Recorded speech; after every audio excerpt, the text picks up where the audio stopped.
Hi, welcome to Between Peaks and Valleys. My name is Hannah and I just wanted to do a piggyback on our last video.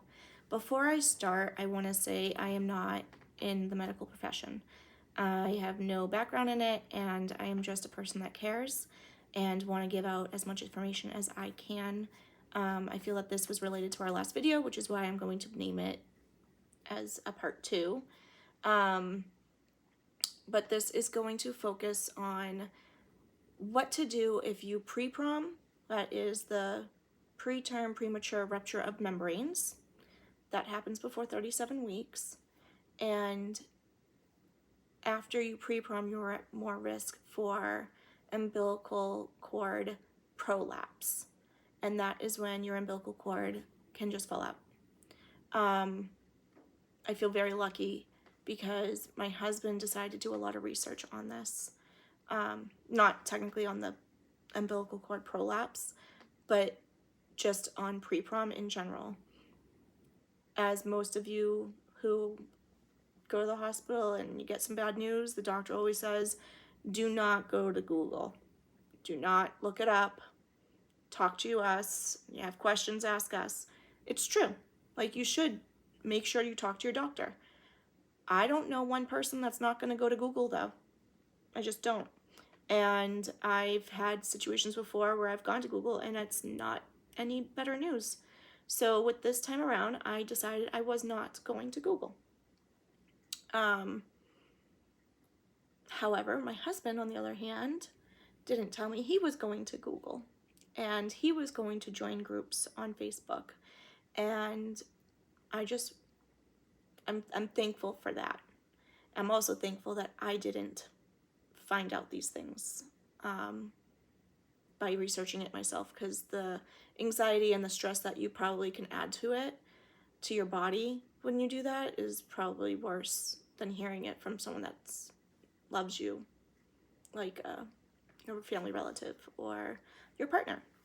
So for me, we were just sitting down talking one day and he said, hey, by the way, I found out that there's a certain position you need to go into if your umbilical cord falls out. I'm sorry, what? Doctor didn't say nothing about that. What are you talking about? And so he went on to tell me, he goes, yeah, there's this position you need to, like, put your chest to your knees and lay on the ground with your butt in the air to relieve, like, any pressure from the cord. And you have to call 911. And I'm like, okay, good to know, thank you. Why do we know this? And then he went and told me how he Googled, and I said, you're not supposed to do that. And he goes, I know, but, you know, I figured it wasn't me, technically me. And so therefore he was like, I figured I could do it. I said, okay, I guess it's really good that you Googled this, and we should talk to our doctor about it. We never really got to the point to get to talk to our doctor about it, to be honest. I was one day from my next appointment. So I could have messaged, but if I had messaged, they would have probably thought that my umbilical cord came out, and that was not the case for me. So I am very thankful for that. But if that's the case for you, I just want to throw out some key points. One, the position that I said, you go down onto all fours and bring your knees to your chest. You can, like, lay out your arms, put a pillow under your head if need to, I think. But the point of this, and you need your butt in the air, you are not trying to put any pressure on that cord. That cord is your baby's lifeline, literally the oxygen that it needs. If it gets damaged, there's obviously really bad issues that could happen with that. Do not stuff it back inside you, because one, you could damage the cord, which again can damage the oxygen to your baby. Two, you're risking an infection happening. Three, if this happened in the toilet, who knows what that umbilical cord touched too. So it is much better to just call 911, get on the floor, get into that position. I imagine that 911 would tell you to do the same thing, but just in case, you can already start proactively doing it faster than waiting for them to tell you. typically with those phone calls, they need information like where you are, what your name is, your address. You know, you're probably hyperventilating, crying.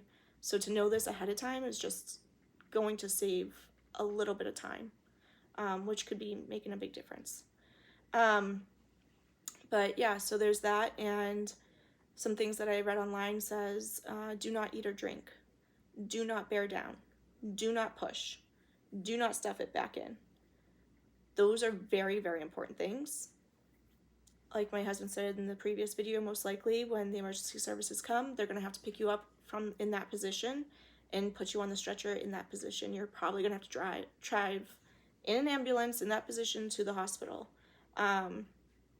Listen to what 911 has to say, the emergency services, the, my gosh, I can't even think, the ambulance people, paramedics. My gosh, sorry, brain's not working right now. But make sure to listen to your paramedics. If you have questions, question them. Like, if they tell you to lay down, be like, excuse me, sir, or ma'am, are you sure about that? And then explain this. Explain this video, explain how this could be a possible issue, because maybe they've never dealt with it.